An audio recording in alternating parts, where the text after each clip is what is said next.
Plus de 10 millions de Français investissent aujourd'hui en bourse, des millions détiennent un PEA, un PER, achètent des ETF. Certains d'entre vous même sont impliqués, investis dans l'écosystème crypto. Et si vous faites partie de ces investisseurs, vous savez que choisir le bon produit, choisir la bonne enveloppe, choisir le bon établissement qui les distribue est parfois complexe et même parfois une gageure pour des investisseurs, qu'ils soient novices ou experts. Bienvenue dans les Trophées de l'investissement, première édition par Café de la Bourse.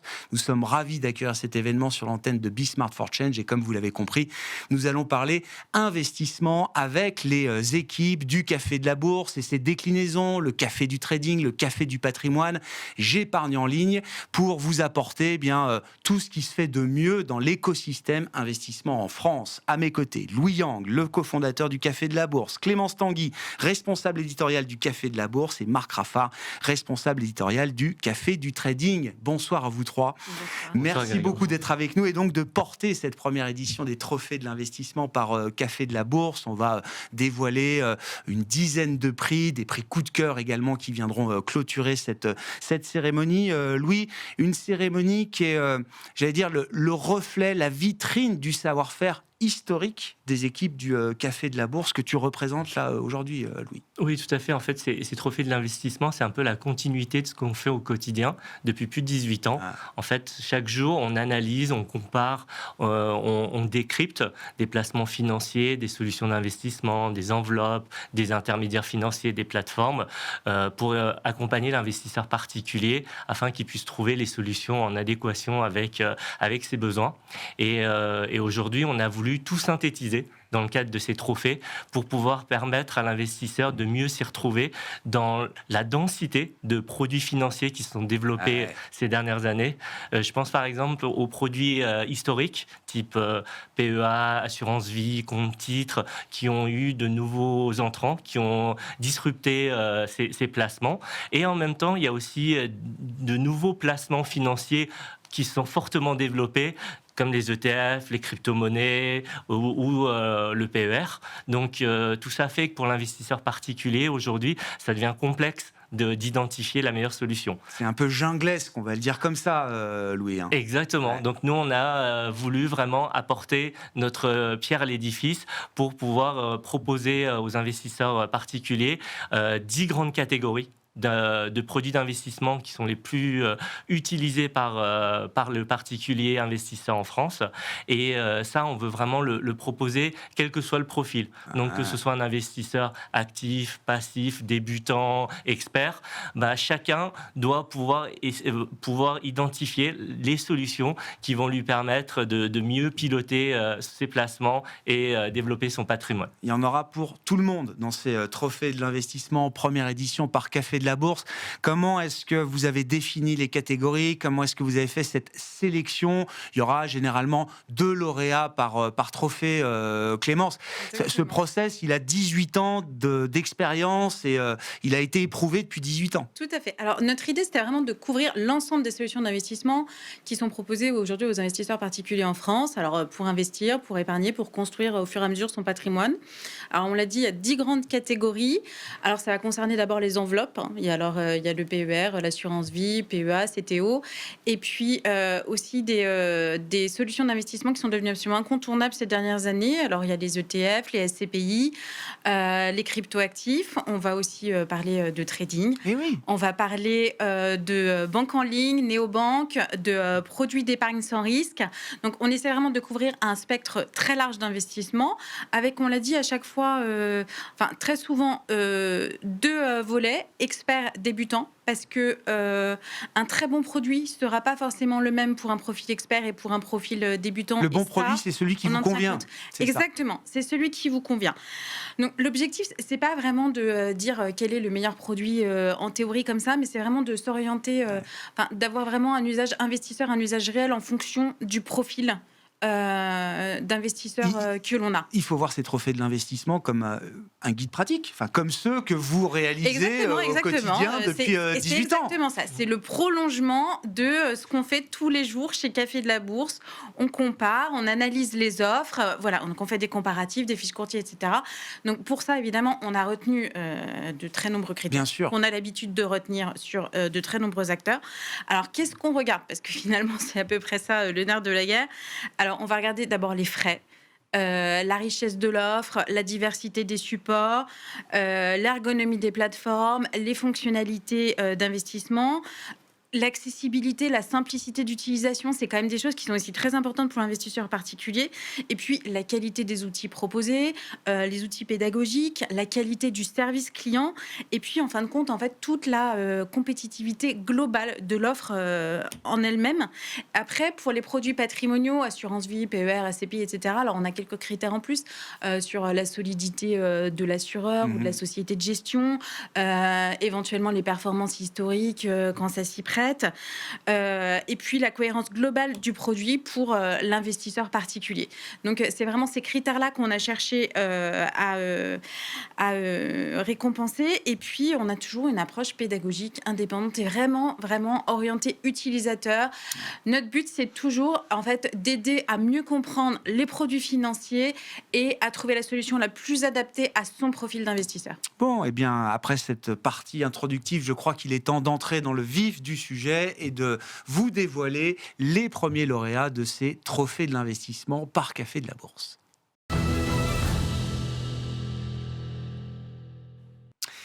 Nous sommes ensemble à l'occasion de ces trophées de l'investissement par Café de la Bourse, première édition sur Bismart for Change avec les équipes du Café de la Bourse, du Café du Patrimoine, du Café du Trading et de J'épargne en ligne, puisque nous parlons investissement. Impossible d'évoquer l'investissement boursier notamment sans parler de PEA. Louis, je me tourne vers vous. Le PEA qui est évidemment un outil, une enveloppe must-have quand on commence ou quand on décide d'investir en bourse. Oui, tout à fait. Le PEA, c'est l'enveloppe incontournable pour investir en bourse, de par son avantage fiscal au bout de 5 ans de détention. Si les retraits sont réalisés, seuls les prélèvements sociaux sont payés. Donc ça, c'est un avantage indéniable dans le contexte fiscal français. L'autre avantage qui est important de rappeler, c'est que si l'argent reste au sein du PEA, même avant 5 ans, les intérêts, les dividendes, rien n'est fiscalisé. Donc ça permet de se constituer un investissement avec un effet boule de neige sur le long terme. Donc ça se prête fortement à l'investissement en bourse dans ce contexte-là. Et il faut même rappeler que le principal inconvénient du PEA, qui est le fait que les titres doivent... Oui, c'est la contrepartie de l'avantage fiscal. Ce que vous appelez l'inconvénient, c'est que voilà, derrière l'avantage fiscal, il y a une contrepartie. Oui. Tout à fait, qui est qu'il faut investir dans des actions de sociétés dont le siège social est dans l'espace économique européen ou dans des fonds qui détiennent 75% de sociétés de ce type-là, ça, on peut de mieux en mieux le contourner avec l'essor des ETF à réplication synthétique. Donc, on peut vraiment diversifier ses placements au sein du PEA pour se positionner sur des marchés mondiaux, américains, japonais, etc. Bon, un must-have, le PEA, et révélons sans plus attendre le trophée du meilleur PEA de ces trophées de l'investissement, catégorie débutant. Et c'est donc le PEA proposé par XTB qui remporte cette catégorie débutant du meilleur PEA de ces trophées de l'investissement. Louis, à travers tous les critères que Clémence a pu détailler en introduction, qu'est-ce qui ressort et qu'est-ce qui fait la force du PEA d'XTB par rapport à d'autres quand on est un investisseur débutant en bourse? Alors, les critères clés qui ont permis à XTB de remporter ce prix, c'est la simplicité et l'ergonomie de sa plateforme, les frais attractifs et aussi l'environnement global d'investissement qui est proposé à l'investisseur débutant pour le PEA XTB. Plus en détail, en fait, ce qui nous a vraiment plu chez Café de la Bourse, c'est la simplicité et l'accessibilité du PEA chez XTB qui peut être ouvert dès 10 € avec une application application qui est intuitive, facile à prendre en main pour un investisseur novice. L'autre aspect qu'on a beaucoup aimé, c'est toute la partie pédagogique qui est proposée par le courtier XTB, qui va proposer des analyses, des webinaires, des formations et des conférences au siège social de la société à Paris La Défense. Pour un investisseur qui est assez novice, c'est important d'avoir un accompagnement en France. C'est ça. C'est une prise en main un peu globale, au-delà du PEA et de l'enveloppe PEA. Il y a un environnement et un écosystème qui sert un investisseur débutant. Exactement, investir en bourse de manière générale. Donc, pour résumer, c'est ce côté prix attractif, la disponibilité des produits au sein d'une plateforme simple à activer et tout ce volet pédagogique pour l'investissement débutant qui nous a plu au niveau du PEA XTB. Bon, et l'idée, c'est qu'en investissement, on ne reste jamais novice ou débutant. Et donc, à un moment, on bascule dans la catégorie expert. Et nous allons vous révéler à présent le trophée du meilleur PEA, de ces trophées de l'investissement par Café de la Bourse, dans la catégorie expert. Et cette fois, c'est le PEA proposé par Saxo Bank qui ressort en tête de votre palmarès. Même question, Louis, qu'est-ce qui différencie justement un PEA comme celui de Saxo Bank pour une catégorie d'investisseurs plus expérimentés, on va dire? Alors, Saxo Bank, ce qu'on a apprécié, c'est vraiment l'exhaustivité en matière de titres éligibles au PEA proposé par Saxo Bank et aussi les plateformes, la puissance des plateformes et des outils d'aide à la décision qui sont disponibles chez Saxo Bank.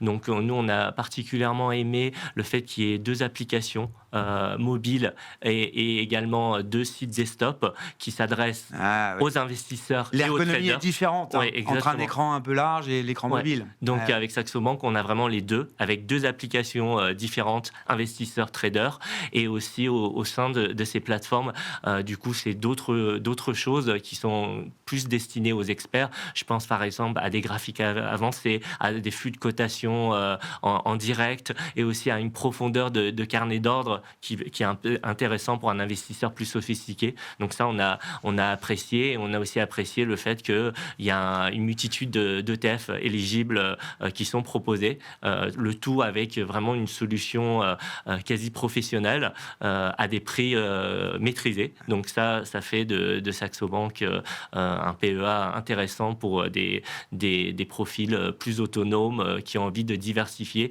et gérer de manière active leur PEA. On le répète, chaque trophée aura cette catégorie, souvent cette catégorie de débutant expert. Enfin, en combien de temps on passe de débutant expert dans l'investissement au sens large? Question piège, Louis. C'est une très bonne question. Différent en fonction de chaque personne, c'est un peu du sur-mesure. En fait, ça va dépendre en fait de l'envie, principalement de la personne, parce qu'en fait, on le voit depuis les 18 ans sur Café de la Bourse, on peut avoir des investisseurs novices qui arrivent à devenir experts de manière assez rapide, parce qu'ils s'intéressent à l'investissement, ils essayent de comprendre les outils pédagogiques, les outils d'aide à la décision qui sont proposés, que ce soit des stock screeners ou des outils d'analyse technique. Et donc ces personnes-là, notamment des investisseurs plus jeunes, arrivent à apprendre plus rapidement parce qu'ils ont plus de temps. Et après, des investisseurs qui ont peut-être moins le temps, moins l'envie, je dirais pas qu'ils vont rester des éternels débutants, mais on va dire que c'est un cap qu'ils n'ont pas forcément envie de passer, mais qui vont rester des investisseurs peut-être intermédiaires, plus passifs, sans forcément devenir experts, parce que l'important, c'est d'être à l'aise avec son investissement. Avec qui on est, et avec exactement. son profil. C'est la clé. Posez-vous déjà toutes ces questions avant de vous lancer effectivement dans ces investissements.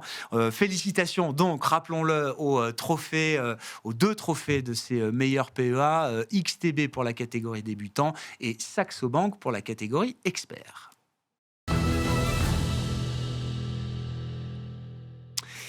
L'intégration des cryptoactifs est effectivement une grande tendance que tout le monde constate depuis plusieurs années maintenant sur le territoire et l'univers des investissements menés par les particuliers en France. Et c'est donc tout naturellement que cette première édition des trophées de l'investissement par Café de la Bourse récompense les meilleures plateformes crypto. Nous en parlons avec Marc Raffard à mes côtés.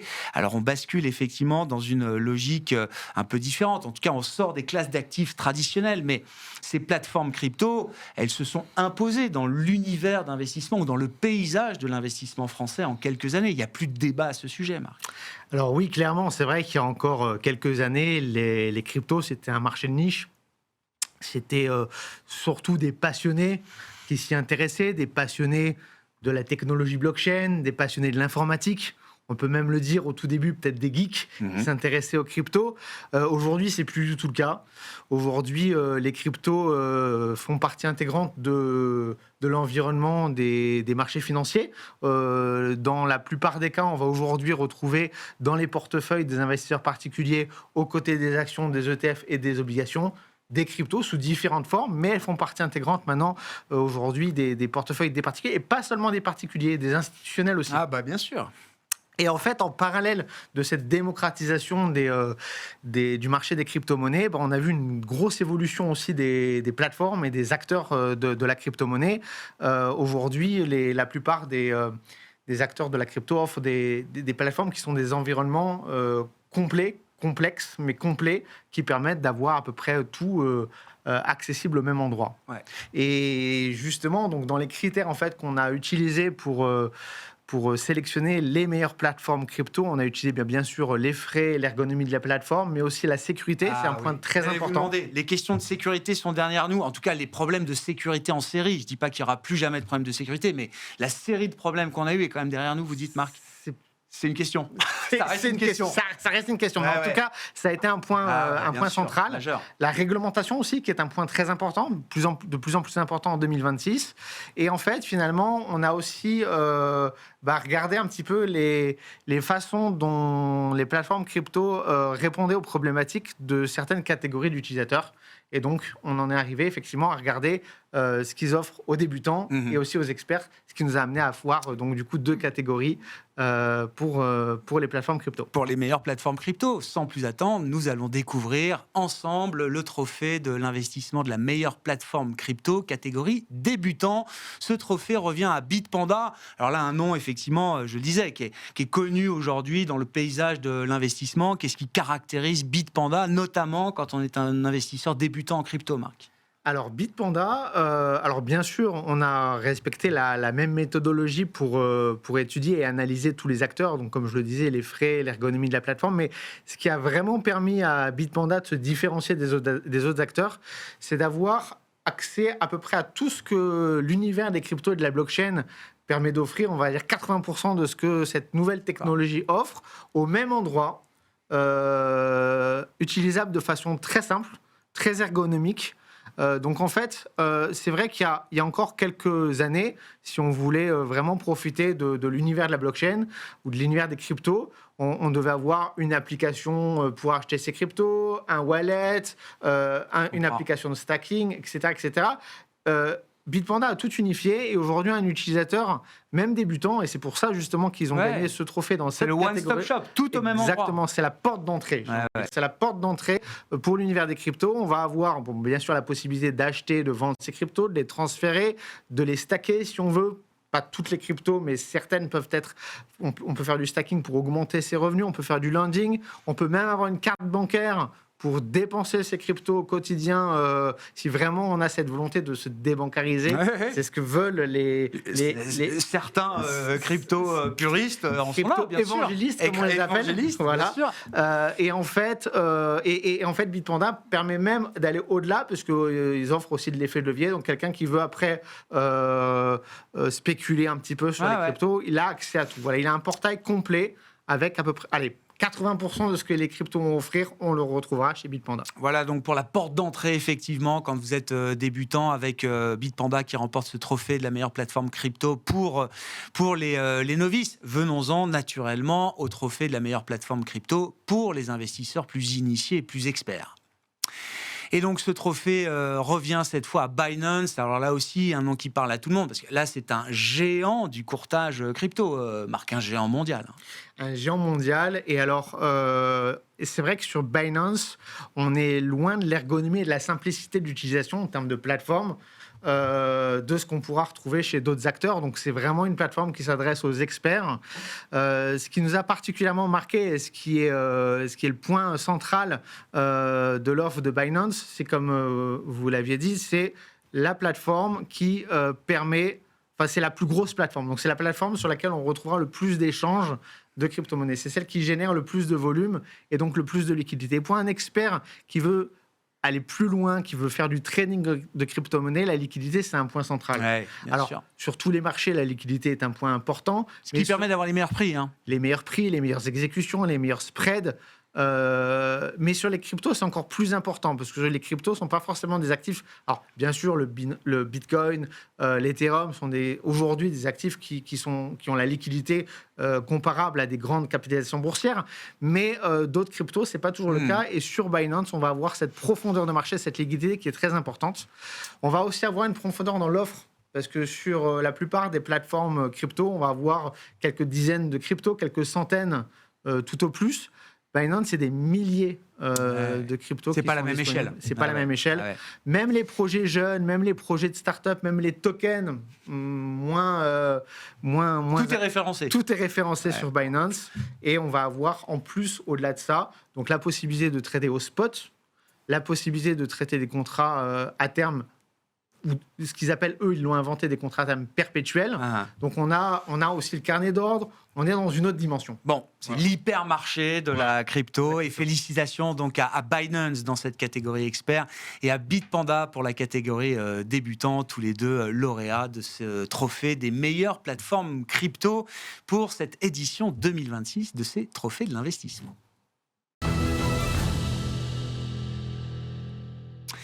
Cette première édition des Trophées de l'investissement par Café de la Bourse a bien sûr vocation à couvrir l'ensemble du spectre des possibles en matière d'investissement pour un particulier français. Quand on parle d'investissement, il faut bien à un moment parler d'immobilier qui reste évidemment un incontournable dans le paysage de l'investissement en France. Nous allons récompenser cette fois les SCPI à travers deux catégories, les historiques et les jeunes. Clémence, nous en parlons avec vous avant de dévoiler les lauréats. Parce que oui, c'est quand même bien le match qui anime le marché de la pierre-papier en ce moment, les historiques et les néo-SCPI ou les jeunes SCPI. Oui, alors il faut quand même rappeler que l'immobilier occupe une place très particulière dans le cœur des Français sur l'investissement immobilier. Et les SCPI, ça occupe aussi une place particulière dans l'investissement immobilier parce qu'il n'y a pas d'achat en direct, il n'y a pas de contraintes de gestion. Donc ça, c'est des facteurs qui vont évidemment plaire à l'investisseur particulier. Concrètement, comment ça se passe ? L'investisseur, il achète des parts d'une société de gestion qui détient de nombreux biens immobiliers. En échange, il va recevoir des revenus issus des loyers. Alors, la clé, là, pour la SCPI, c'est vraiment la diversification. C'est-à-dire qu'avec quelques centaines d'euros, quelques milliers d'euros, on peut investir sur de très nombreux biens immobiliers. Donc, une diversification numéraire, une diversification géographique, parce qu'on investit, selon les SCPI, sur des zones géographiques plus ou moins importantes. Ça peut être en France, ça peut être certaines régions, ça peut être toute l'Europe, voire même avec la dernière SCPI au-delà, à l'international. Et puis, ça peut être aussi une diversification sectorielle. On peut investir dans des bureaux, des commerces, des entrepôts, etc. Alors, effectivement, le marché a été très bousculé ces dernières années. On a les SCPI fragmentés. On a les SCPI historiques qui ont un patrimoine plus ancien, un patrimoine important aussi quand même. Une legacy à gérer. Voilà, avec du coup un long historique de gestion. Et puis on a ces nouvelles SCPI, nouvelle génération, qui apportent, elles, plus d'innovation, avec un patrimoine peut-être plus restreint, mais une approche plus opportuniste, avec une stratégie vraiment fondée aussi sur la diversification, souvent sur l'absence de frais. Oui. Exactement.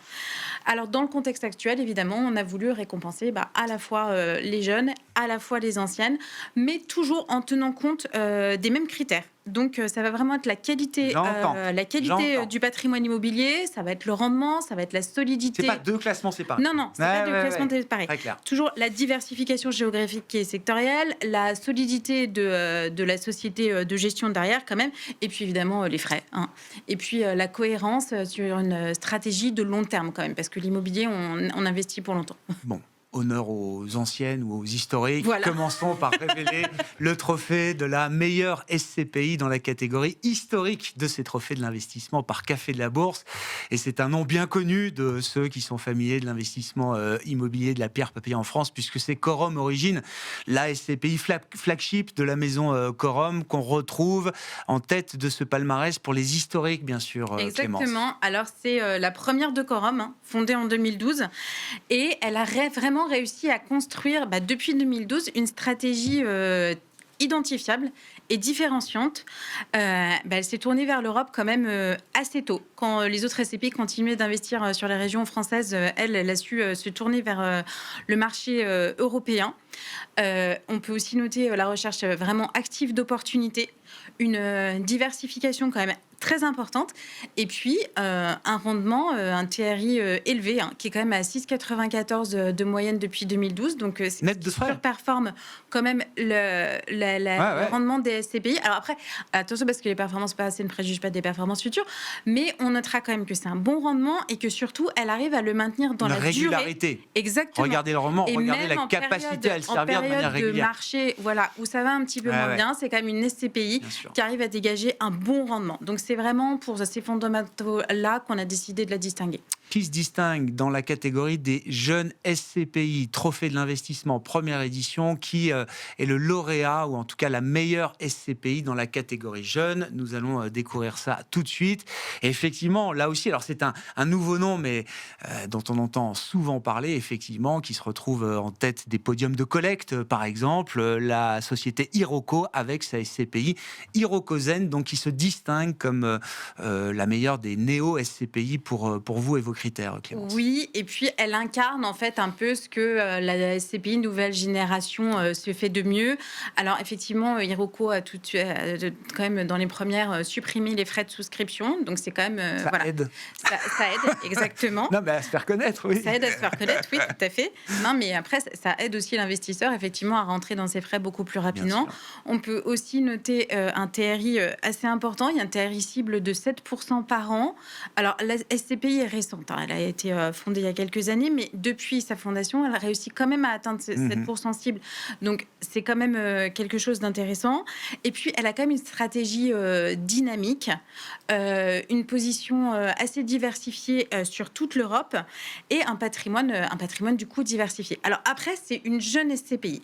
Donc, effectivement, il y a des risques. Alors, nous, on a voulu quand même, sur cette catégorie, maîtriser le risque d'illiquidité. Donc, on a quand même aussi regardé la capitalisation, la collecte dans son ensemble, et la collecte est suffisante pour avoir des facilités à partir, et le nombre de parts en attente de retrait est égal à 0. Donc voilà, c'est aussi ça qui nous fait dire que Irokozen, c'est une jeune SCPI sur laquelle on peut aller. Bon démarrage donc pour Irokozen, avec quelques années d'existence et track record comme vous dites, mais pour l'instant c'est du solide, et donc félicitations à eux.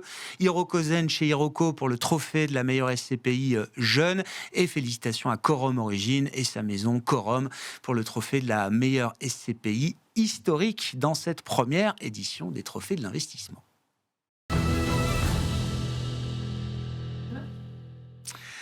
Il existe une grande variété d'enveloppes pour investir, et vous êtes sans doute bien placé pour le savoir si vous nous suivez à l'occasion de cette première édition des trophées de l'investissement par Café de la Bourse. Nous parlons à présent du compte titre ordinaire, le CTO, qui s'impose comme un compte de référence pour un particulier qui décide d'investir en bourse, et donc nous allons récompenser les meilleurs comptes titres ordinaires pour la catégorie débutant et pour la catégorie expert. Louis Yang, je me tourne à nouveau de votre côté. Qu'est-ce qui fait effectivement que le CTO est un outil indispensable ou un compte de référence à avoir pour l'investisseur particulier en bourse ? Le compte titre, en fait, c'est l'enveloppe la plus flexible et la plus complète. Pour un investisseur qui souhaite investir dans une multitude de produits, c'est l'enveloppe qui est à privilégier. Alors, elle n'a pas les avantages fiscaux du PEA ou de l'assurance vie ou du PER,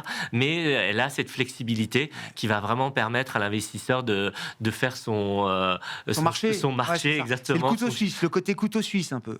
Tout à fait. Donc vraiment, il peut identifier une multitude de marchés actions, d'ETF, d'OPCVM, de produits dérivés, mettre en place des stratégies plus ou moins sophistiquées. Donc vraiment, tout est possible dans la mesure de ce que son intermédiaire financier va lui proposer. Parce que la limite, elle va plutôt être au niveau de la banque ou du courtier sur ce qui est possible de faire à la fois en termes d'actifs et de stratégie.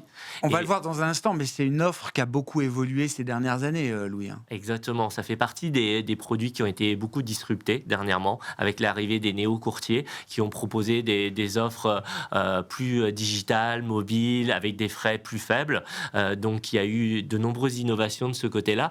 Et en parallèle, on a aussi des acteurs qui ont rendu des comptes titres avec des outils de plus en plus sophistiqués qui permettent à l'investisseur particulier d'avoir des outils quasi professionnels pour investir et utiliser des stratégies de plus en plus complexes. Donc effectivement, c'est un produit qui a fortement évolué dernièrement. Le digital et l'effet de disruption fait que les outils professionnels et pour les particuliers convergent aujourd'hui. On trouve des particuliers qui sont équipés avec des outils de plus en plus sophistiqués. Révélons sans plus tarder effectivement le trophée du meilleur compte-titre ordinaire pour la catégorie débutant dans ces trophées de l'investissement, première édition par Café de la Bourse. Et c'est donc Trade Republic qui ressort en tête du podium pour le meilleur CTO dédié aux débutants.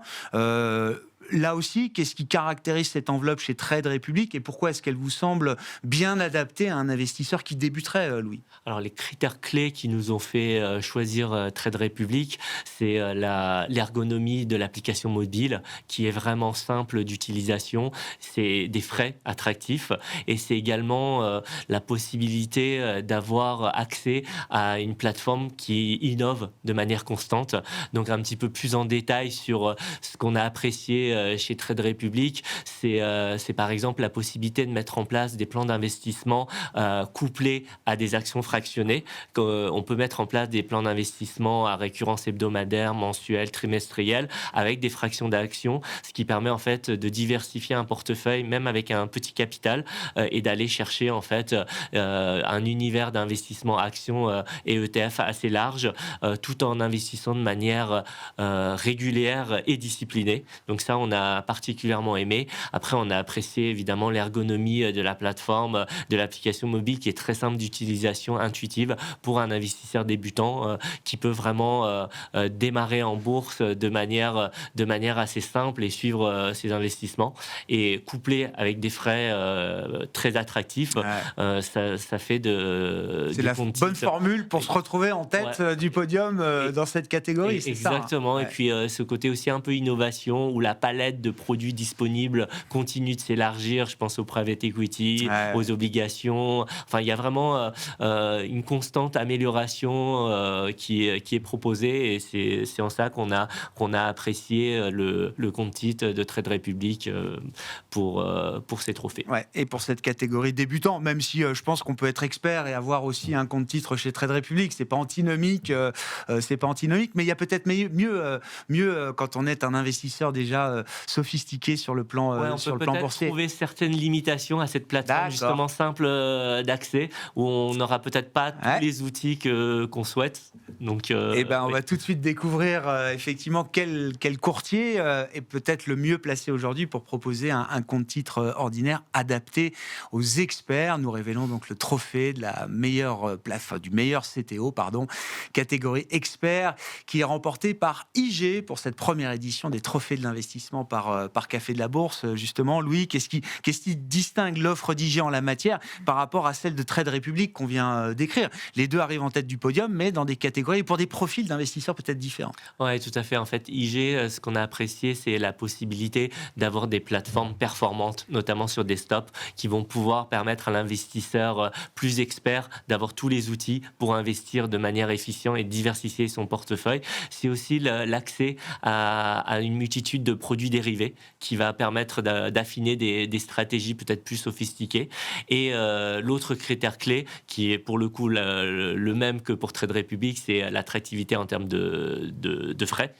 Donc ça, c'est les critères clés. Et en détail, un des points qu'on a apprécié, c'est au niveau de la plateforme d'IG, où on va avoir accès à des graphiques avancés, des signaux d'investissement. On va avoir la possibilité de passer des ordres de bourse différents directement sur le graphique. On va aussi avoir des soft screeners pour vraiment avoir tous les outils dont on a besoin pour vraiment bien investir de manière fondamentale ou technique. Donc ça, c'est vraiment un point qu'on a trouvé essentiel. Ce qu'on a apprécié chez IG, c'est l'expertise qu'ils ont et l'implémentation qu'ils ont en France depuis très nombreuses années, où ils vont proposer aussi des webinaires, de la pédagogie, des roadshows dans toute la France. Salut Alexandre Baradez, au passage, qui est habitué de nos plateaux télé, ici et d'autres, effectivement, qui est une figure incontournable et qui mouille le maillot. Exactement. Oui. Exactement. Donc ça, on trouve que c'est quand même très intéressant. Et aussi au niveau de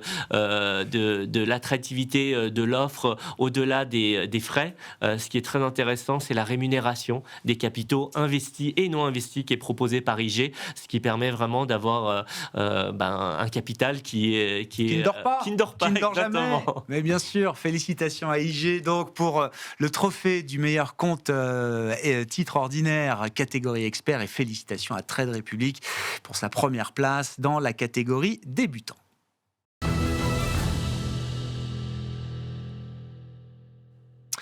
On oppose parfois investissement et trading, et c'est vrai que les deux logiques, les horizons de temps, les mécanismes sont très différents entre l'un et l'autre, mais ces deux approches peuvent également être complémentaires. Et c'est donc tout naturellement que nous allons récompenser la dimension trading dans ces trophées de l'investissement en première édition par Café de la Bourse, en remettant les trophées des meilleurs courtiers trading pour la catégorie débutant toujours et la catégorie expert. Marc, on en parle avec toi.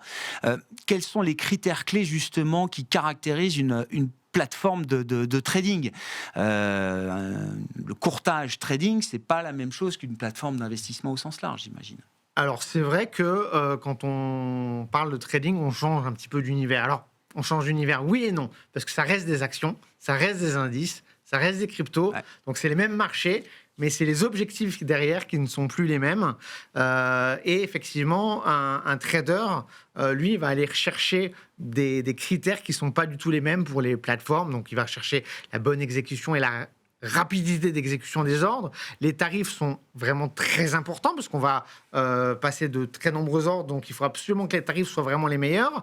Les spreads, les coûts de indirectement, les coûts de transaction sont également importants, et les outils aussi ne sont pas les mêmes, parce que les outils, c'est des outils d'analyse, mais c'est des outils qui vont nécessiter une prise de décision très rapide. Donc on n'est plus du tout dans le même environnement, on est dans un environnement beaucoup plus réactif, on n'a pas les mêmes objectifs, et du coup les logiciels et les plateformes vont être adaptés aux besoins donc, du coup, des traders. Bon, découvrons effectivement ce qu'est une bonne plateforme de trading, la meilleure en l'occurrence dans ces trophées de l'investissement par Café de la Bourse, pour les traders qui débuteraient. Nous dévoilons donc le trophée du meilleur courtier trading pour la catégorie débutant, qui revient pour cette première édition des trophées de l'investissement à eToro. Là aussi, un nom bien connu, j'imagine, des gens qui sont familiers ou qui s'intéressent à l'univers de l'investissement. Marc, qu'est-ce qui caractérise effectivement eToro, et pourquoi est-ce qu'eToro est mieux positionné, selon vous et vos critères, pour des investisseurs traders débutants?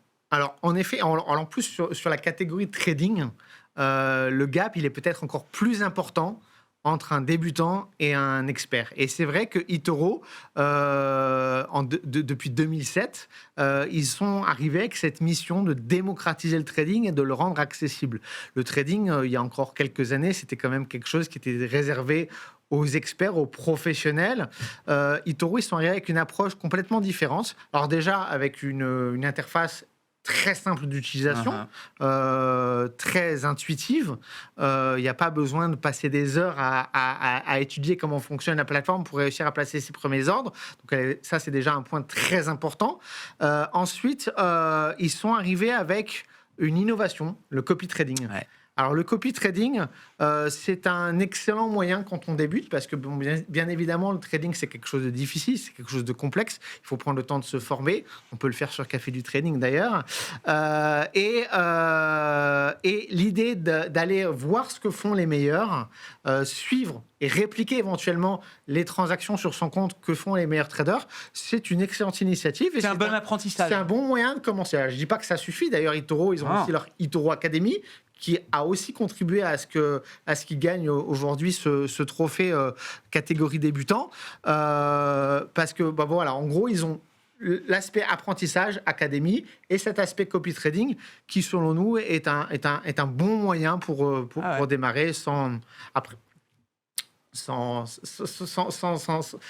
trop de temps. Sans perdre trop de temps, sans forcément avoir toutes les compétences qui sont nécessaires dès le départ. Bonne porte d'entrée, effectivement, pour se familiariser au trading, qui demande quand même de la technique, de la constance, de la régularité, un profil psychologique solide. Enfin, voilà, c'est vraiment des caractéristiques très particulières. Très particulières. Le trading, encore une fois, on est au même endroit, on est sur la bourse, mais on n'a pas du tout les mêmes objectifs et les mêmes états d'esprit. Est totalement différent. Donc, eToro pour la catégorie débutant. Découvrons à présent le trophée du meilleur courtier trading pour les experts. Et là, c'est Interactive Brokers qui s'impose, un nom bien connu des traders expérimentés. Évidemment, Marc, qu'est-ce qui caractérise cette plateforme et son succès? Pourquoi est-ce que Interactive Brokers se retrouve là, en tête de votre palmarès? Alors, Interactive Brokers, c'est un des rares courtiers qui a c'est une référence mondiale, déjà, qui existe depuis 1989. Donc, avant même l'arrivée des plateformes sur Internet, ils étaient déjà là. En fait, Interactive Broker, aujourd'hui, c'est une plateforme qui est aussi bien utilisée donc, par les traders experts, donc ceux qui ont vraiment allé chercher une offre sophistiquée, mais aussi par des institutionnels, par des fonds d'investissement, par des banques privées. C'est vraiment une référence. C'est un outil professionnel. C'est un outil professionnel. Alors, c'est aussi ce qu'ils font. La force d'Interactive Broker, mais aussi sa faiblesse, c'est que la plateforme est très complexe, très complète, mais très complexe.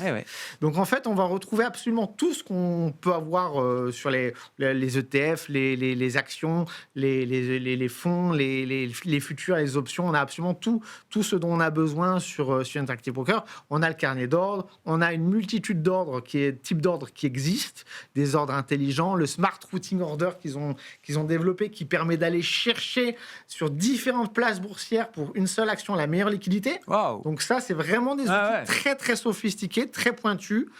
Et c'est vraiment ça qui a permis à Interactive Broker de décrocher ce trophée catégorie expert. Parce qu'aujourd'hui, il n'y a pas à dire à Interactive Broker, on a tout ce dont un trader peut avoir besoin. Il n'y a pas de débat. Il n'y a pas de débat. C'est les meilleurs. Non, mais il n'y a pas de débat pour les autres non plus. Mais alors, encore une fois, c'est les meilleurs. C'est les meilleurs, mais comme je le disais, leur plateforme est quand même très sophistiquée. C'est niveau semi-pro, voire professionnel. Exactement. C'est les meilleurs pour celui qui veut aller chercher vraiment la plateforme la plus complète et la plus sophistiquée. Félicitations à ces deux plateformes, ces deux plateformes de trading. Donc, pour la catégorie expert, vous l'avez entendu, Interactive Brokers. Et chez les débutants, c'est eToro qui remporte donc le trophée de la meilleure plateforme trading dans cette première édition des trophées de l'investissement par Café de la Bourse.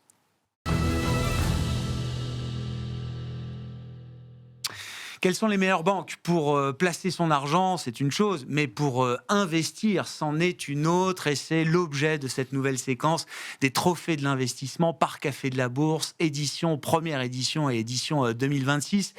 Clémence, on en parle avec vous. Quel a été l'enjeu d'ailleurs de ce trophée autour des banques? Comment est-ce que vous avez réfléchi justement à construire cette catégorie? Alors, on l'a construite autour des banques en ligne et des néobanques, parce que c'est depuis les années 2000 pour les banques en ligne, à peu près depuis les années 2010 pour les néobanques, c'est vraiment des acteurs qui ont contribué à modifier le paysage bancaire, dans le sens où ça a incité les investisseurs à gérer leur argent autrement. C'est une autre porte d'entrée vers l'investissement que les banques traditionnelles. Alors, auparavant, les banques traditionnelles, c'était plutôt physique, c'était avec des frais très élevés, souvent un parcours d'investissement très lourd. aujourd'hui, trouver le conseiller, etc. Voilà. Oui. Aujourd'hui, c'est plus du tout le cas. On a simplicité, fluidité, accessibilité, tout se fait en ligne et avec des frais beaucoup moins élevés. Alors, ce qui fait le succès, évidemment, de banque en ligne et des néobanques, c'est le nouvel usage aussi que veulent les investisseurs. Donc, les investisseurs, qu'est-ce qu'ils veulent ? Ils veulent avoir leur appli dans leur poche pour pouvoir gérer à tout moment non seulement leur compte courant, mais aussi leurs investissements. D'ailleurs, les banques en ligne et les néobanques ont incité les banques traditionnelles à les suivre. La concurrence, mais elles restent, bouger tout le secteur. bien sûr, mais elles restent des moteurs. Et du coup, alors, ceci dit, toutes les banques en ligne et toutes les néobanques ne se valent pas non plus. Donc, effectivement, on a mis au point des critères pour les départager. Alors, évidemment, le premier, c'est sur les frais, parce que les frais bancaires, c'est quand même le nerf de la guerre. On a aussi, évidemment, la profondeur de l'offre d'investissement, la qualité de l'application, de l'expérience utilisateur, du service client, l'innovation, la cohérence globale de l'écosystème bancaire. C'est quand même quelque chose dont on a l'habitude parce qu'on a des comparatifs banques en ligne depuis, et même banques traditionnelles et néobanques depuis très longtemps sur Café de la Bourse. Et quelle distinction vous faites, vous, justement, chez Café de la Bourse, entre banque en ligne et néobanque ? C'est une question d'offre, de largeur de l'offre ? C'est surtout une question... Alors, au début, c'était surtout une question de canal d'investissement. La banque en ligne était d'abord sur un site. Et la banque néobanque était d'abord mobile. Et puis ensuite, tout le monde s'est mis sur mobile. Voilà. Et donc, ce qui fait vraiment la différence, c'est plus, effectivement, la profondeur de l'offre. Et la banque en ligne reste un petit peu plus traditionnelle dans le sens où elle va proposer plus de produits réellement bancaires. Ok. Voilà. Quand la néobanque, elle, ça a été plus un établissement de paiement qui s'est tourné vers ensuite de l'investissement. Je comprends. Donc c'est l'origine effectivement des établissements qui créent encore cette distinction. Et on va rentrer dans le vif du sujet et concrètement dévoiler le trophée de la meilleure banque en ligne de ces trophées de l'investissement par Café de la Bourse. Et c'est Boursobank qui l'emporte. Alors là, un acteur historique de la banque en ligne, si je puis dire, Clémence, il n'y a pas photo. Il n'y a pas photo, un acteur historique très connu qui a énormément de clients, donc très connu en France, mais c'est quand même celui qui propose l'offre la plus complète avec la tarification la plus attractive. Alors l'offre, elle est extrêmement complète parce que évidemment on a un compte courant, c'est une banque. On a aussi les produits d'épargne réglementés. Ça c'est aussi un point qu'ont les banques en ligne, les néobanques souvent proposent pas les produits d'épargne réglementés parce que c'est quand même quelque chose de très bancaire. Alors Boursobank propose aussi les produits d'épargne non réglementés. Vous pouvez accéder à des livrets, même à des livrets pour vos enfants, etc. Il y a aussi évidemment les grandes enveloppes assurance vie PER, les grandes enveloppes patrimoniales. Il y a aussi les grandes enveloppes d'investissement bourse, donc PEA compte titre. Et puis vous avez aussi les crédits IMO, Crédit Conso, qui sont aussi là une marque des banques en ligne. L'apanage des banques. Bien sûr. Et les néobanques ne l'ont pas encore. Donc voilà, il y a vraiment une diversité d'offres et des tarifs très attractifs. Et puis, ce qu'on apprécie aussi, nous, c'est que c'est une banque qui peut s'adresser à absolument tout le monde, c'est-à-dire à l'investisseur débutant comme à l'investisseur plus chevronné, même à un profil mineur. Il y a des comptes pour mineurs qui sont accessibles, comme on peut ensuite poursuivre tout au long de sa vie. Donc, c'est vraiment une offre très complète qui, malgré une tarification quand même très agressive, les clients souvent paient 0 frais bancaires, arrive à avoir un niveau de service très élevé. Et puis avec une montée en gamme, il développe l'activité de gestion de patrimoniale, gestion privée aujourd'hui, effectivement, qui permet à des investisseurs avec des profils patrimoniaux un peu plus larges, peut-être aussi de trouver de l'intérêt dans cette Tout à fait, exactement. Boursobank, donc, pour le trophée de la meilleure banque en ligne. Venons-en au trophée de la meilleure néobanque à l'occasion de ces trophées de l'investissement par Café de la Bourse, première édition. Et là, c'est une néobanque, en l'occurrence, qui l'emporte. Revolut, mais là aussi qui fait partie maintenant des mastodontes du paysage bancaire même, j'ai envie de le dire aussi simplement que ça. Du paysage Clémence. bancaire finalement européen maintenant et qui a réussi à très bien se développer en France et qui a vraiment renouvelé l'expérience bancaire mobile. C'est quand même parti d'une appli mobile sur laquelle on mettait un compte courant, et puis on pouvait avoir plusieurs devises. Et puis maintenant, c'est vraiment devenu une application extrêmement complète sur laquelle lequel vous avez le paiement à l'international, vous avez évidemment les solutions multidevises. Vous pouvez aussi investir. Vous pouvez investir en bourse, vous pouvez investir aussi sur les cryptoactifs. Vous avez des outils de gestion budgétaire. Donc, c'est devenu beaucoup plus qu'un juste un agrégateur de comptes ou un système, un établissement de paiement. Donc, ce qu'on a apprécié, nous, en fait, c'est aussi la capacité d'innovation de cette néobanque, qui a réussi à élargir au fur et à mesure son offre pour aussi élargir, du coup, sa base client. Et selon nous, le véritable avantage concurrentiel et ce qu'on a voulu récompenser aussi ici, c'est vraiment la dimension internationale de l'offre qui va plaire à tous ceux qui souvent voyagent à l'étranger. C'est vraiment le point fort de Revolut. C'est l'ADN de Revolut. Voilà. Mais dans les deux cas, Revolut et Néobanque, on a vraiment choisi des acteurs qui ont transformé vraiment le paysage bancaire et qui ont poussé les autres à se transformer avec eux. Bravo à ces établissements qui ont transformé, comme vous dites, le paysage. Alors, Revolut pour le trophée de la meilleure néobanque et Boursobank pour le trophée de la meilleure banque en ligne à l'occasion de ces trophées de l'investissement, première édition par Café de la Bourse.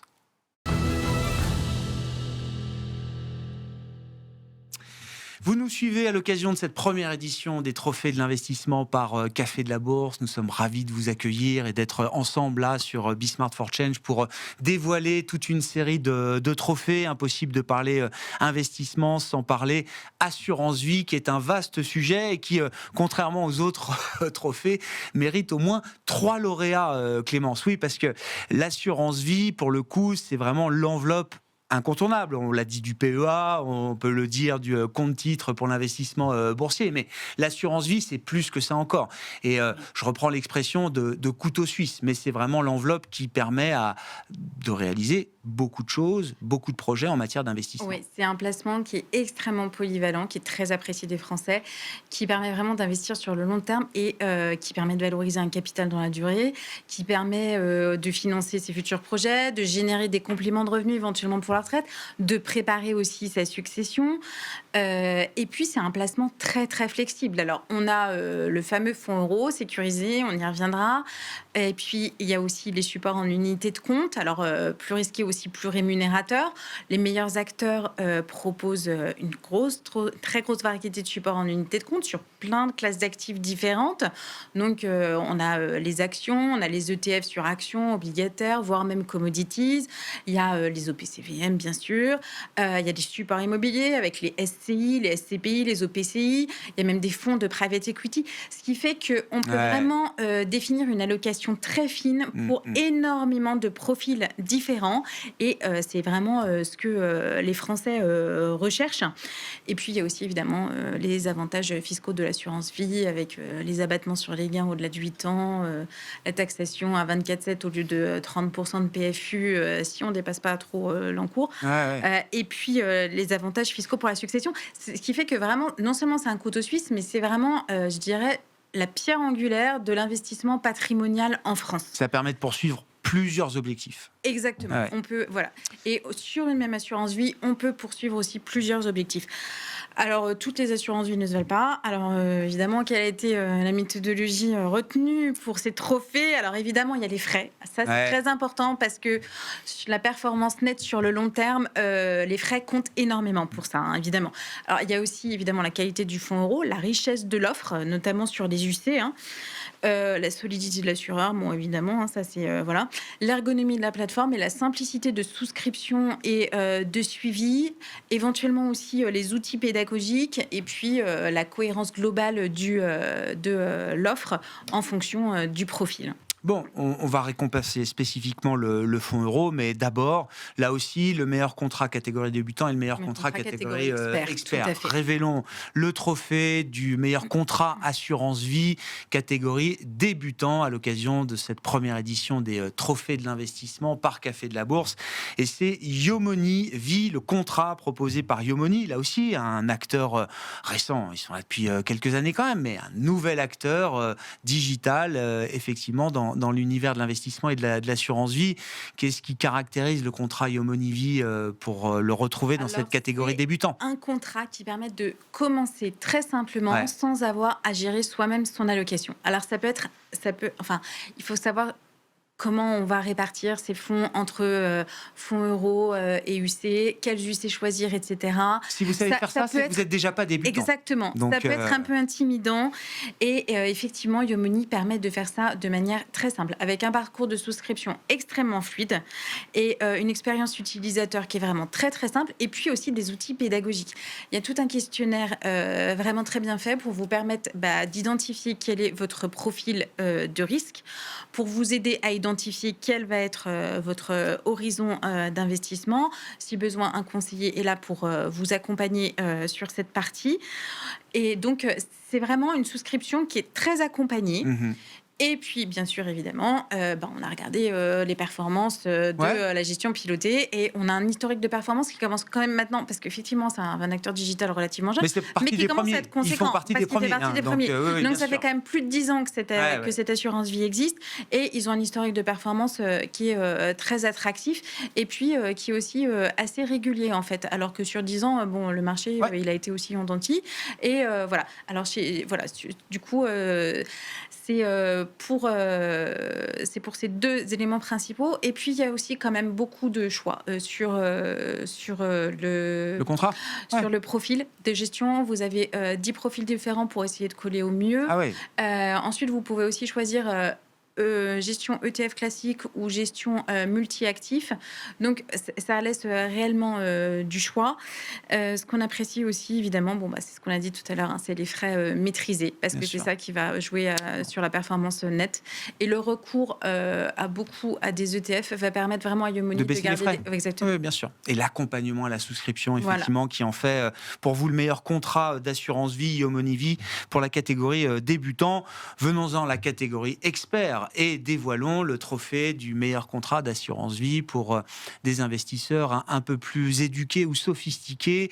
Et c'est le contrat Lucia chez CNP qui l'emporte pour cette première édition des trophées de l'investissement. Clémence, qu'est-ce qui distingue ce contrat et qu'est-ce qui en fait un bon contrat selon vous pour des investisseurs un peu plus sophistiqués? Voilà, alors pour nous, c'est vraiment le meilleur contrat assurance vie pour les investisseurs experts dans la mesure où on a une bonne profondeur de l'offre associée à des frais extrêmement bas. Donc, on a beaucoup d'UC, 1200 supports en unité de compte, donc c'est quand même beaucoup. Il y a 600 titres vifs. C'est assez rare sur des contrats d'assurance vie. 17 ETF sur les principales places boursières. Il y a plus de 500 OPCVM. Il y a aussi des OPCI et des SCPI pour investir sur l'immobilier. Il y a des fonds de private equity. Donc, l'offre, elle est quand même large. Donc, on est à 1200. Au niveau des frais, c'est extrêmement intéressant aussi, puisqu'on a 0,3% de frais de gestion sur les unités de compte. Donc, c'est extrêmement faible. Et puis, les ETF... Mais là, vous faites tout seul, c'est ça? Mais là, vous faites tout seul. C'est ça. Vous faites tout seul, c'est vous qui choisissez. Et les ETF sont sans frais. On est sur 0,07% de frais sur les titres vifs. Donc, en fait, c'est imbattable. Alors, Lucia, ils sont très forts pour avoir des assurances vie avec énormément d'UC. Il y a également Lucia Cardiff, qui est un peu plus ancienne, qui existe et qui avait 2300, qui a 2300 supports en unité de compte. Mais les frais sont plus élevés. Donc, nous, on a retenu la petite dernière qui est sortie il y a quelques mois. C'est ça, et qui, vraiment, cette association de profondeur de l'offre avec des frais très maîtrisés font qu'on pense que pour les investisseurs autonomes et exigeants sur les UC, capables de choisir leur support, de faire leur allocation, etc. Voilà. Et donc ça, c'est Lucia chez CNP. Et puis bien sûr, impossible de parler d'assurance vie sans quand même récompenser le meilleur fonds euro. Ça reste quand même un socle, une base indispensable pour commencer. Et donc, nous dévoilons tout de suite le trophée du meilleur contrat d'assurance vie catégorie fonds euro, qui revient donc au contrat meilleur taux essentiel vie chez meilleur taux. Clémence, pourquoi est-ce que c'est le meilleur fonds euro de la place selon vos critères? Parce qu'il affiche quand même un rendement plutôt très compétitif pour un fonds euro. Voilà. Alors, c'est 3,5% en 2025. Il faut quand même rappeler que la moyenne du fonds euro en 2025, c'était 2,6%. Donc, il est quand même bien au-dessus. Non seulement il est bien au-dessus, mais il y a aussi un système de bonification qui existe. Donc, avec un système de bonus, vous pouvez avoir jusqu'à 5% en 2026 sur ce fonds euro. Pour ça, il faut investir 5 000 euros, dont 30% en unité de compte. Voilà.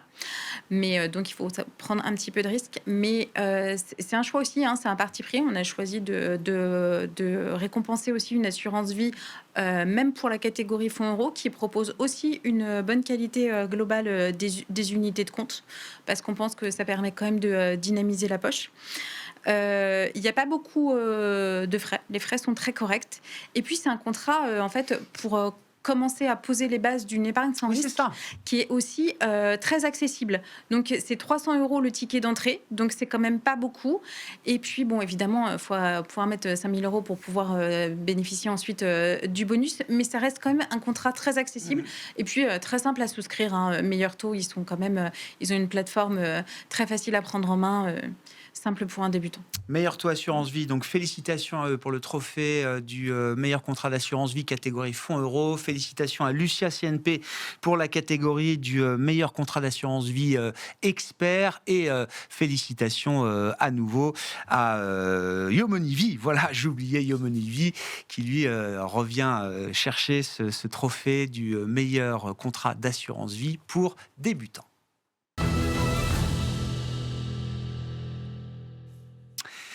ETF, c'est l'acronyme peut-être d'une nouvelle génération d'investisseurs. Bien sûr, ces produits existent depuis 10, 15, 20 ans peut-être, mais une nouvelle génération se les est totalement appropriés pour investir en bourse avec l'avantage de frais ultra réduits. Et donc, cette première édition des trophées de l'investissement par Café de la Bourse, mais bien sûr, à l'honneur, ces trackers, comme on les appelait historiquement, ces produits ETF, avec deux catégories, le meilleur émetteur ETF pour un compte titre et le meilleur émetteur ETF pour un PEA. Marc, on se retrouve pour parler avec vous des ETF.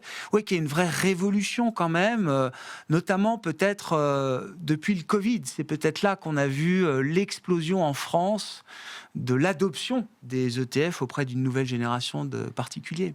Alors oui, et c'est vrai que les ETF, alors on a beaucoup parlé de démocratisation de l'investissement aujourd'hui, les ETF y ont largement contribué parce qu'ils ont simplifié la façon dont les particuliers peuvent investir en bourse.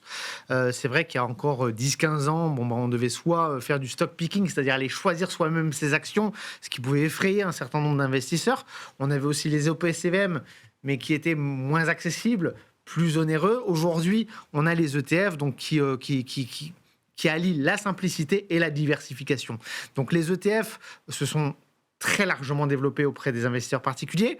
La gamme d'ETF, même les ETF en eux-mêmes, se sont très largement développés. On est parti des ETF indiciels, donc S&P 500, Nasdaq CAC 40. Après, on a eu les ETF sectoriels, les ETF thématiques, les ETF à levier. Il y a des dizaines de nouveaux produits chaque mois qui sortent. Et très à la mode en ce moment, les ETF actifs. Ouais. Donc en fait, on a énormément d'ETF. D'ailleurs, ça a été tout un challenge justement pour cette catégorie de meilleurs ETF, puisqu'il y a 3600 ETF au total. Sur la place européenne seulement, parce que les ETF... Des ETF de droit européen, des ETF de droit américain, on n'a pas... En Europe, il y en a 3600. Donc, on a été obligé de revoir un petit peu la méthodologie.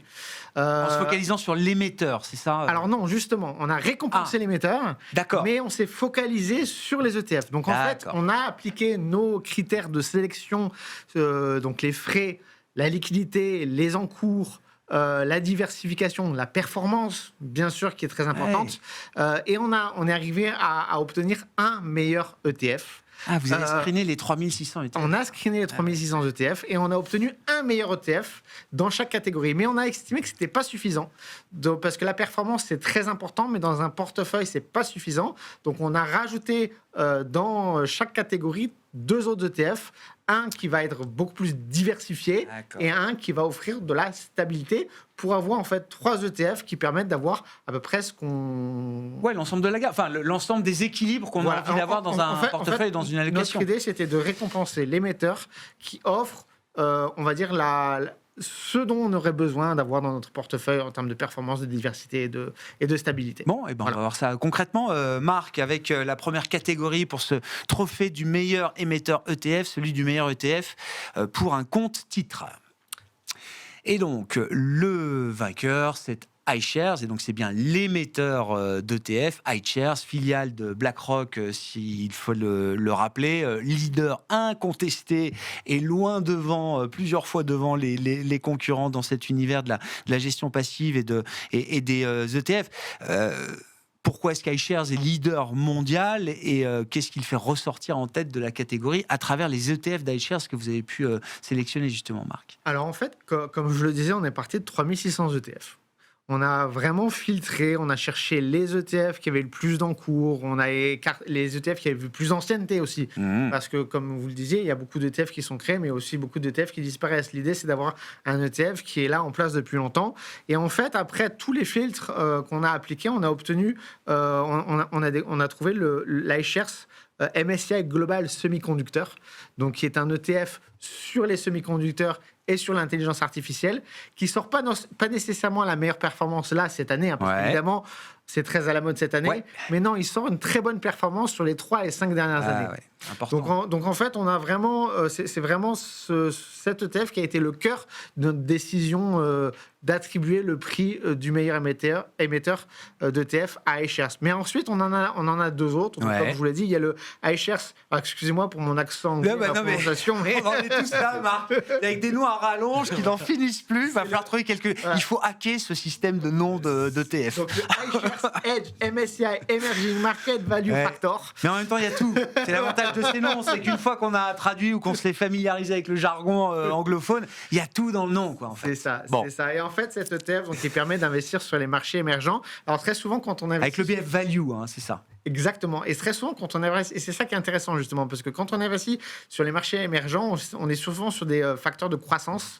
Là, on est sur un facteur de value, donc beaucoup plus de stabilité, une bien meilleure diversification et un angle très intéressant pour se positionner à long terme. Troisième ETF de la gamme iShares qui fait que iShares est sur la première marche du podium. Là, alors, c'est le iShares Stocks Global Select Dividend 100. Allez, je vais le dire en français pour le 100. Très bien. Et en fait, donc, c'est un ETF qui sélectionne les actions de l'Eurostoxx 600 sur des critères de dividendes. Donc, on va chercher les actions qui versent le plus de dividendes. Et alors, particularité, cet ETF, il verse lui aussi des dividendes. Donc, en fait, c'est un ETF qu'on peut avoir dans son portefeuille pour avoir un rendement régulier, un revenu régulier. Venons-en justement à l'autre catégorie qui récompense le meilleur ETF, le meilleur émetteur ETF pour PEA. Et nous dévoilons tout de suite le vainqueur de cette catégorie qui s'affiche, BNP Paribas Asset Management, qui fait partie effectivement des acteurs qui comptent désormais dans l'univers des ETF. Qu'est-ce qui distingue et quels sont les produits spécifiques qui ont retenu votre attention, vos critères et qui permettent à BNP Paribas de se distinguer là, Marc? Alors déjà, il y a beaucoup moins d'ETF qui sont éligibles au PEA. Il y en a 208 exactement. Ah oui. On a appliqué les mêmes... Sur 3600, 208. Sur 3600. Ah oui. 3600, il y en a 208. Univers beaucoup plus réduit. Donc, une gamme beaucoup plus réduite. Mais on a quand même appliqué les mêmes filtres. Et en termes de performance, donc celui qui est ressorti le plus performant, et c'est peut-être sans surprise, c'est le BNP Paribas S&P 500. Oui. Alors, on en a parlé un petit peu précédemment dans l'émission. Aujourd'hui, les ETF permettent aussi d'investir quand ils sont éligibles au PEA sur les marchés américains. Et c'est cet ETF, donc éligible au PEA, avec une réplication synthétique qui permet cette éligibilité au PEA, qui remporte le système de swap, effectivement. Ceux qui veulent en savoir plus iront voir sur Café de la Bourse pour comprendre. J'espère bien que vous l'expliquez depuis 18 ans de manière pédagogique et simple. Donc incontestablement, c'est celui de tous les ETF PEA qui sont avec la meilleure performance. Et les autres alors? Mais la performance n'est pas suffisante. Donc en fait, on a aussi le BNP Easy Low Volatility Europe, donc qui permet d'investir en Europe sur des critères de faible volatilité. Donc en fait, là, l'émetteur, il va aller screener toutes les actions et aller chercher celles qui offrent le moins de risque, le moins de volatilité. Et finalement, il y avait aussi un troisième ETF, l'ETF BNP Paribas Easy Dividende Europe. Donc là, encore une fois, sur des critères de dividendes, de sélection. Et cet ETF, il existe en deux versions. C'est le même, mais en accumulation de dividendes ou en distribution de dividendes. Donc à vous de choisir. De toute façon, les actions sont choisies sur des bases, sur des critères de dividendes, mais à vous après de choisir si vous voulez les recevoir ou les accumuler. Clair. Félicitations donc à iShares, filiale de BlackRock et BNP Paribas, pour ces trophées des meilleurs émetteurs ETF à l'occasion de ces trophées de l'investissement par Café de la Bourse.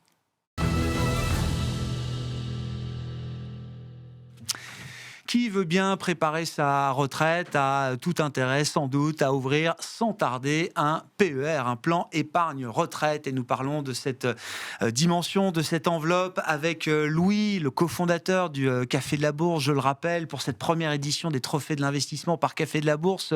Louis, ouais, le PER, c'est l'un des vrais succès de la loi Pacte. Je crois que la loi Pacte a été votée fin 2018, je crois. Donc on commence à avoir un peu d'historique. Et effectivement, en termes de collecte, en termes d'enveloppe ouverte, il n'y a rien à dire. C'est un succès. Le PER est un succès. Oui, il y a des derniers chiffres qui sont tombés récemment qui montrent qu'il y a vraiment un engouement pour l'épargne retraite via le PER. Et c'est une enveloppe qui est devenue aujourd'hui, je pense, incontournable si on veut investir pour préparer sa retraite. L'avantage fiscal a fortement contribué à ça. Il faut rappeler que plus votre taux marginal d'imposition est élevé, plus la défiscalisation à l'entrée est importante. Donc très clairement, cette carotte fiscale a permis de populariser le PER. Mais après, un bon PER, ce n'est pas uniquement la défiscalisation. Sur le café du patrimoine, on le rappelle assez souvent. Pour tous les produits, voilà, d'ailleurs, ça ne doit jamais être l'objectif. Voilà. Exactement. C'est vraiment la cerise sur le gâteau. Exactement. Ça ne doit pas être le critère premier. Ah. Et donc, du coup, un bon PER, aujourd'hui, ça va être vraiment la possibilité d'avoir des unités de compte très larges, un bon fonds euro, différents modes de gestion, pilotés ou libres. Ça va être aussi au niveau des frais plus maîtrisés. Parce que les premiers PER étaient quand même assez gorgés en frais. Donc aujourd'hui, les nouveaux PER ont contribué à... Les nouveaux acteurs sont arrivés. C'est ça, exactement. Ou d'anciens acteurs ont renouvelé leur gamme pour s'adapter justement à ces nouveaux entrants. Temps, pour les nouveaux acteurs, quand ils vous racontent, j'imagine, le temps qu'il faut pour enregistrer, référencer des nouvelles enveloppes, etc. dans leur gamme, c'est quand même un parcours sérieux, sévère, effectivement, avec toutes ces enveloppes type PEA, assurance vie PER, c'est des process complexes. Ça se gagne. Ouais, exactement. C'est pas comme le compte type qui peut vraiment être ça tombe pas du ciel. Exactement. Pour les acteurs qui les distribuent. Justement, on va en venir tout de suite au trophée du meilleur PER dans la catégorie débutant. Et c'est donc justement là un nouvel acteur de l'investissement qui remporte ce trophée de l'investissement. Louis, donc le PER de Ramify. Qu'est-ce qui caractérise le PER de Ramify pour vous ? Effectivement, Ramify, c'est une fintech qui est assez récente et on a identifié le PER Ramify comme le meilleur PER pour débutants pour différents critères qui correspondent à notre grille d'analyse habituelle. Mais ce qui nous a vraiment plu, c'est ce côté accompagnement, conseiller en gestion de patrimoine digital. Donc, il y a un parcours en fait de souscription et d'investissement qui est très ergonomique, mais avec du conseil qui permet d'accompagner l'investisseur en PER qui est peut-être novice et qui a des besoins pour identifier ses objectifs, son profil de risque et son allocation. Donc tout ce côté vraiment CGP en ligne nous a beaucoup C'est une boîte de CGP, c'est ça qu'il faut bien comprendre. C'est une boîte de CGP digitale. Ouais, donc digital. Vraiment avec ce côté fintech. Mais il y a le conseil. Il y a le conseil. Dès le départ. Exactement. Ouais. Donc ça, c'est un critère qui nous a beaucoup plu. Ce qu'on a apprécié aussi, c'est les stratégies d'investissement. Il y a 3 stratégies d'investissement qui sont possibles, avec au sein de chacune de ces stratégies 10 profils de risque. Donc ça fait vraiment un panel qui peut correspondre à de nombreux besoins d'utilisateurs différents. Donc ça, c'est un point qui nous paraissait essentiel pour un bon PER axé gestion pilotée. Et un autre critère intéressant, c'est que la stratégie pilotée est quand même basée sur des ETF. Donc, qui dit ETF, on l'a rappelé suffisamment pendant... Égal, frais réduits. Exactement. Voilà. Non, mais il faut le rappeler encore. Oui. Il n'y a pas de souci là-dessus. La pédagogie, c'est la répétition. Mais exactement. C'est vrai que donc, ça, c'était aussi un critère qui fait que le PER de Ramify nous semble très intéressant pour un investisseur débutant. Ouais, bon, bravo à Ramify et son PER donc, qui convient parfaitement aux débutants. Venons-en aux investisseurs plus confirmé. Quel est le meilleur PER pour des investisseurs experts? Nous dévoilons tout de suite le vainqueur de ce trophée, des trophées de l'investissement par Café de la Bourse. Et c'est le PER proposé par Linksea Spirit qui remporte ce trophée du meilleur PER catégorie expert. Qu'est-ce qui distingue ce contrat justement par rapport à un contrat comme celui de Ramify ou la catégorie débutant, Louis? Alors là, on est allé chercher pour ce profil-là la gestion libre, parce que pour un PER, en autonomie, pour un PER, en fait, c'est la gestion pilotée qui est par défaut, mais on peut tout de même opter pour la gestion libre. Pour un investisseur plus sophistiqué, il faut rappeler qu'aujourd'hui, les PER, notamment celui de Linksea Spirit, proposent un champ d'unités de compte très large, et dans le cadre d'une stratégie d'investissement retraite long terme, c'est important d'avoir une diversification suffisante. Donc avec ce contrat-là, on peut aller chercher des actions en titre vif. Dans un PER, c'est quand même assez rare. Tout de même, ça se développe, mais ça reste rare.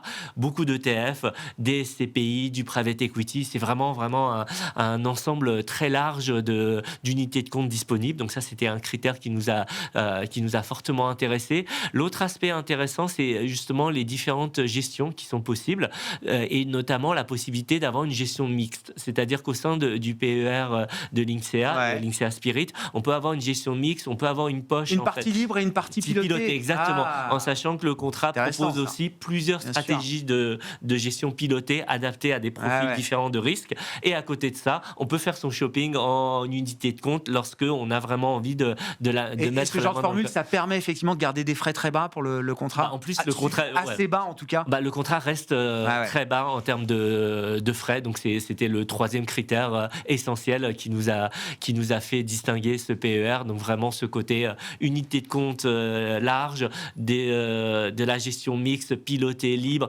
avec aussi des possibilités d'arbitrage automatique, des stop-loss, du rééquilibrage, enfin des choses qui permettent vraiment d'avoir une stratégie d'investissement assez autonome et sophistiquée, et des frais effectivement maîtrisés sur le PER, sur ce PER. Félicitations donc au vainqueur, le PER de Linksea Spirit dans la catégorie expert et celui de Ramify dans la catégorie débutant à l'occasion de ces trophées de l'investissement, première édition par Café de la Bourse. Les trophées de l'investissement, première édition par Café de la Bourse. Vous nous suivez pour connaître ce qui se fait de mieux dans l'univers de l'investissement en France, notamment quand vous êtes particulier. Et la partie investissement comprend aussi une partie de produits bancaires, de produits d'épargne dits sans risque. Et c'est une place importante, évidemment, que ces produits peuvent avoir dans la logique d'épargne des Français. Un épargnant est aussi un investisseur. Clémence, oui, l'épargne de précaution, c'est le point de départ, c'est la base, c'est le socle, c'est les fondations, c'est tout ce qu'on veut, mais c'est incontournable. C'est la base de toute stratégie patrimoniale. Alors, parce que l'épargne sans risque, ça peut servir à beaucoup de choses. D'abord, il y a l'épargne de précaution, effectivement. Alors, l'épargne de précaution, c'est quoi ? C'est ce qui permet de faire face à toutes les dépenses imprévues, à des baisses de revenus, un accident de la vie, ou si d'un seul coup, vous avez envie de financer des travaux. Bon, voilà, il y a votre épargne de précaution. Mais une épargne sans risque, ça peut aussi être extrêmement intéressant pour un profil averse au risque, qui du coup va se dire que il met tant de son portefeuille sur des produits sans risque, et ça va lui permettre d'investir aussi sur des produits avec du risque en dormant bien la nuit. Donc ça, c'est très intéressant. Et attention, parce que l'épargne sans risque, c'est aussi extrêmement important pour un profil à risque. Parce que le profil à risque, il va pouvoir mettre des sous de côté sur une épargne sécurisée, disponible, pour pouvoir avoir des fonds à investir sur les marchés financiers en cas d'opportunité. Voilà. Donc, c'est vraiment quelque chose qui est extrêmement important pour absolument tous les types de profils. Ouais. Donc, c'est vraiment la base. Ouais. Alors, c'est combien l'épargne de précaution ? 1 mois, 2 mois, 3 mois, 6 mois ? Voilà. Au moins 3 mois. Et puis après, ça dépend énormément de votre profil. En fait, d'accord. Si vous êtes peu ou très averse au risque. Ouais, je comprends. Et puis, quelle est votre situation par rapport à l'emploi ? Est-ce que vous êtes indépendant ? Est-ce que vous êtes salarié, etc. Bon, voilà. Il y a quand même beaucoup de choses à prendre en compte. Mais dans le doute, mieux vaut trop que pas assez quand même. Voilà. On est d'accord. Bref, c'est là qu'interviennent reviennent les fameux produits d'épargne sans risque que sont le livret bancaire et puis les comptes à terme. Alors, c'est ces deux produits qui sont pas forcément le livret, pas forcément si bien que ça connu des Français, hein. Même pour les livrets, parce que les livrets de l'épargne réglementée sont très connus, mais en fait, c'est ça. Voilà. Alors voilà, exactement. Il y a un certain nombre d'autres livrets au-delà du seul livret A. Exactement. Et donc, il y a une réelle offre de produits d'épargne sans risque qui existe aujourd'hui. Et là encore, tous les produits ne se valent pas. Donc, on a examiné les niveaux de rémunération, les conditions pour décrocher le taux, la lisibilité de l'offre, les plafonds aussi éventuellement, et puis la solidité de l'établissement et, comme d'habitude, évidemment, la simplicité d'utilisation des solutions. Bon, on verra le compte à terme dans un instant. Commençons par le livret bancaire et nous allons dévoiler tout de suite le trophée du meilleur livret dans ces trophées de l'investissement par Café de la Bourse. Nous parlons d'épargne sans risque et c'est Distingo Banque qui se distingue avec son livret. Alors, qu'est-ce qu'il faut savoir du livret Distingo, Clémence ? La chose la plus importante, c'est son taux. Alors, le livret Distingo, c'est très souvent un livret boosté. C'est-à-dire que vous avez un taux boosté très élevé sur une période donnée qui est très important. En ce moment, c'est 4,5% pendant 3 mois. Donc, déjà, ils se positionnent très, très bien sur leur taux boosté. Ils ont souvent les meilleurs taux boostés. Ensuite, ces livrets taux boostés, ils ont aussi un taux brut de base, le taux auquel le livret revient à la fin de la période de taux boosté. Bien sûr. Et c'est là où Distingo est très fort, c'est que aussi leur taux brut de base est toujours parmi les meilleurs des offres de livrets fiscalisés. Donc vous n'avez pas intérêt à quitter Distingo une fois que la période de bonus est passée. Non, parce qu'en fait, ils sont toujours très attractifs. Et puis, ce qu'on apprécie aussi, effectivement, c'est la constance de la politique commerciale de la banque qui, très régulièrement, dans l'année, va proposer des offres de taux boostés.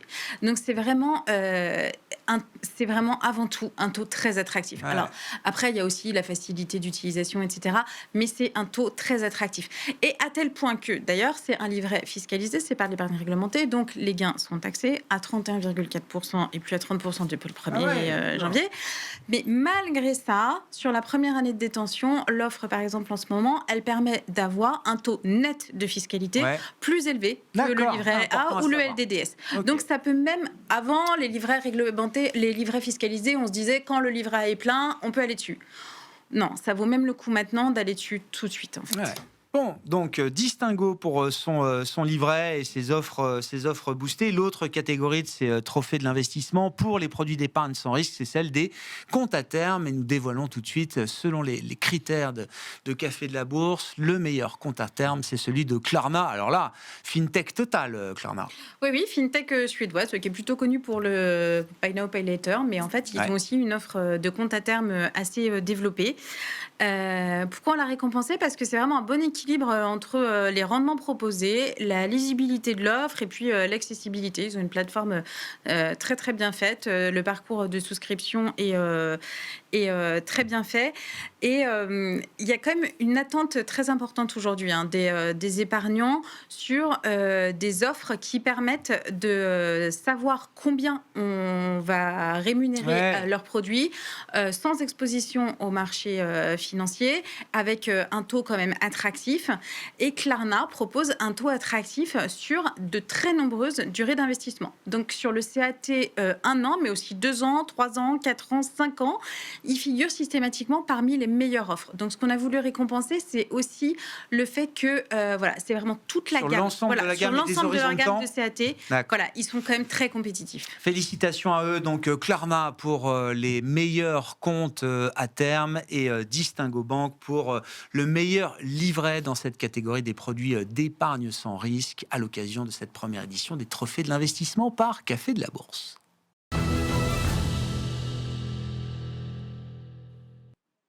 Pas de trophée, pas de cérémonie, sans coup de cœur, évidemment. Et nous en venons donc aux cartes blanches des équipes du Café de la Bourse, Café du Patrimoine, Café du Trading et J'épargne en ligne. Tout ça est évidemment la même maison et nous sommes rassemblés à l'occasion de cette première édition des trophées de l'investissement par Café de la Bourse. Marc, quel était l'objet? On va remettre 2 trophées coup de cœur là dans un instant. Quel était l'objet de ces trophées coup de cœur? Alors, les trophées coup de cœur, c'est pas tout à fait la même méthodologie que ce qu'on a appliqué pour les autres trophées. C'est parce que nous, chez Café de la Bourse, évidemment, on teste beaucoup de solutions, beaucoup d'outils, des outils aussi qu'on utilise, des solutions aussi dans lesquelles nous, on investit à titre personnel. Et en fait, on voulait récompenser ceux qui nous ont particulièrement touchés, des offres soit par leur originalité, soit par leur utilité, parce qu'on va le voir, il y a des offres en l'occurrence à qui on a attribué le trophée coup de cœur qu'on utilise au quotidien. Ouais. Et voilà, c'est aussi un petit peu notre expérience, notre expertise au quotidien qui fait voilà. Cette offre-là, on l'aime tout particulièrement et on a envie de lui attribuer un trophée. Bon, allons-y, dévoilons ce premier coup de cœur à l'occasion de cette première édition des trophées de l'investissement par Café de la Bourse. Alors, qui a retenu votre attention? Alors, ça nous ramène, au monde du trading, là, si je ne dis pas de bêtises, Marc. ProRealTime, donc, qui est une plateforme, là aussi, et qui est votre premier coup de cœur pour cette première édition des trophées de l'investissement. Alors oui, ProRealTime, c'est une plateforme, effectivement, d'analyse technique. Pas nécessairement que pour les traders, parce que, alors justement, moi, je vous disais, à titre personnel, je fais beaucoup d'analyse de valeur sur Café de la Bourse. J'utilise la dimension technique. Exactement, pour mes analyses, j'utilise ProRealTime. Donc en fait, ProRealTime, c'est une plateforme qui nous a qu'on apprécie particulièrement parce que, bien sûr, elle est simple d'utilisation. Elle a plein de fonctionnalités innovantes comme le tracé de support résistance, le tracé de canaux de tendance. Avec l'intelligence artificielle, c'est tracé automatiquement. Donc on n'a plus besoin de se soucier vraiment d'aller faire ces tracés les bons points, etc. C'est une plateforme qui est gratuite. C'est quand même pas mal de le préciser. Il n'y a pas de publicité. On peut même l'utiliser sans inscription. Si vous voulez, à la plateforme web, vous allez sur la plateforme web, vous l'utilisez, vous n'avez même pas besoin de vous inscrire. C'est prêt à utiliser, quoi. Prêt à utiliser. Ils ont une plateforme web donc très accessible. Ils ont une plateforme desktop beaucoup plus sophistiquée. Ils ont une version mobile. Et aujourd'hui, il y a quand même 1 million d'utilisateurs qui utilisent cette plateforme. Tu parles, c'est gratuit. Les gens s'en privent pas. Oui, non, mais vraiment bien super, connu. Vraiment super. On peut aller même très loin dans la sophistication parce que finalement, on peut même programmer avec leur code, leur langage informatique, on peut aller programmer ses propres stratégies de trading si on veut. On peut l'utiliser comme moi je le fais, c'est-à-dire juste pour ses analyses, mais on peut aussi trader sur les graphiques. Oui, c'est ça. Et on avait parlé tout à l'heure d'Interactive Broker, on peut aller se connecter sur Interactive Broker pour utiliser. Alors donc c'est compatible. C'est compatible et on peut trader sur le graphique. Et donc c'est une plateforme qui est très très très très complète et qu'on apprécie donc tout particulièrement et puis en plus c'est une entreprise française.